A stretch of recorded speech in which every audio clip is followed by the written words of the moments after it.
Bonjour, mon nom est Véronique Ross. Je suis psychoéducatrice pour les élèves ayant des besoins particuliers en formation professionnelle au Centre de services scolaires de Montréal. Bonjour, je m'appelle Christine Bissonnette, je suis conseillère pédagogique au service éducatif de la formation professionnelle au Centre de services scolaires de Montréal.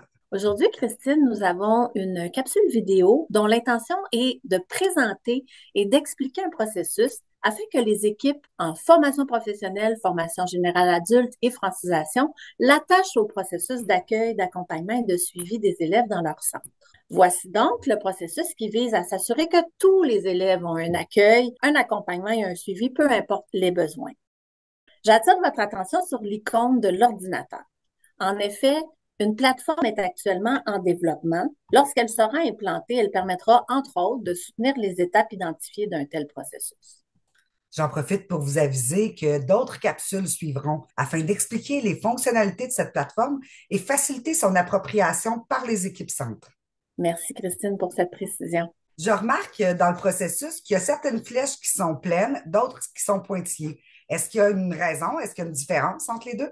En fait, le processus se veut un chemin à suivre. Par exemple, la flèche entre la situation de handicap et l'équipe centre est interpellée nous indique que des actions pourraient devoir être prises rapidement, soit avant ou pendant l'accueil de l'élève ou en parallèle de la période d'observation. Les flèches pointillées, quant à elles, entre l'enseignant met en place des interventions, il consigne et ou communique l'information, et l'enseignant constate que ces interventions universelles et ciblées sont insuffisantes, ainsi qu'entre l'analyse concertée et l'élaboration d'un PAA, nous indique que ce n'est pas un automatisme. Ce ne sont pas pour tous les élèves que les interventions universelles vont s'avérer insuffisantes et pour qui d'autres actions seront requises. Dans le même ordre d'idées, l'analyse concertée peut mener à l'élaboration d'un PAA, mais ce n'est pas un automatisme, c'est toujours selon les besoins et la situation de l'élève. À l'étape de l'accueil, il est important de distinguer l'admission de l'accueil. Ici, l'importance du contact humain permet de créer un lien de confiance rapidement auprès des élèves. C'est là où les élèves vont souvent compléter, par exemple, un questionnaire d'autodéclaration de besoins, qu'on peut appeler le parcours scolaire personnel et professionnel. Le lien de confiance à créer à cette étape est important pour tous les élèves. C'est aussi l'occasion de présenter les ressources du centre et de s'assurer que les rôles de chacun sont bien définis et compris. À la période d'observation, l'enseignant est au cœur de cette étape, tout comme l'élève et les autres intervenants qui gravitent autour de ce dernier. L'important ici, c'est de consigner ces observations, de documenter, c'est-à-dire de garder des traces écrites, de communiquer les observations et rapidement mettre l'élève à contribution. Je précise aussi que c'est important d'observer les forces des élèves et les utiliser comme levier. Il s'agit de faire ressortir les attitudes de l'élève sur lesquelles l'équipe pourra miser pour le faire progresser, en lien avec ses besoins et avec les objectifs qui sont poursuivis, et mettre en place dès le début des interventions universelles préventives pour tous les élèves. Maintenant, si un enseignant constate que ces interventions ne suffisent pas, on arrive à l'étape où là, l'équipe du centre est interpellée, selon les ressources disponibles dans le centre.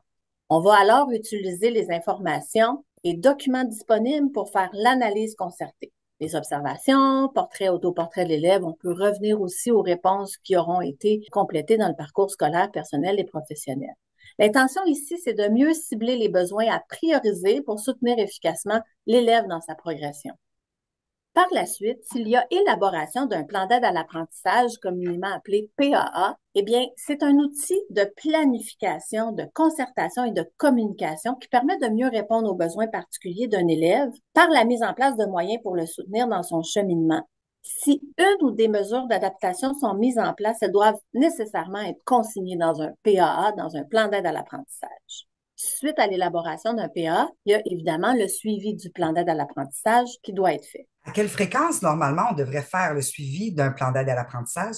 C'est une excellente question, Christine. On doit assurer un suivi rigoureux et une évaluation régulière des progrès de l'élève par rapport aux objectifs poursuivis et aux moyens fixés. La fréquence des révisions variera en fonction des besoins de l'élève. Des décisions concertées seront alors prises pour maintenir, modifier ou retirer certaines mesures, par exemple. S'assurer que l'élève est toujours au cœur de cette démarche. Donc, en résumé, si je comprends bien, le processus, il vise particulièrement à ce que tous les élèves reçoivent un accueil, un accompagnement et un suivi, et ce, peu importe ses besoins. Tout à fait.